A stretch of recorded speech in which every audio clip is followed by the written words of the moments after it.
So, Steve, what can you tell our audience about graded bullion? Well, in many cases, it can be okay. And in most of the cases, it's really more hype than anything.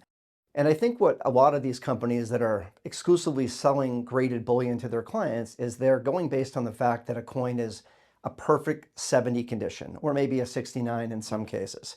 And if that were an older coin, that would be one of the most rarest things in the world. But unfortunately, that's just not the case with most newer coins.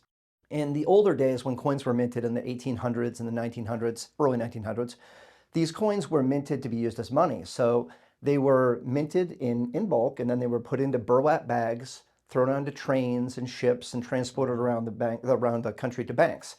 And by the time they even got there, these coins had rubbed together and got what's called bag marks. So there are really no perfect specimens in older coins.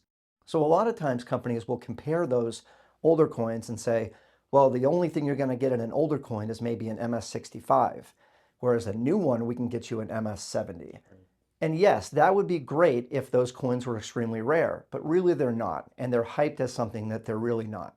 So when you're looking for a graded bullion coin, you want to make sure you're not being sold a date that is very common, but is being compared to a really rare one, which is the exception, and there are some, or it hasn't been signed by some former mint director or something else that gives the perception of something giving a lot more value, because that really doesn't do it. And really what it comes down to is when you go to sell it and you find out the buyback or the payoff is not really at all what you thought it was going to be.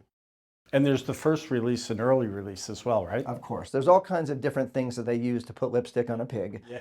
And in some cases, these coins, again, I want to be stressful that these coins, some of these can be very, very rare, but that is very much the exception, not the rule.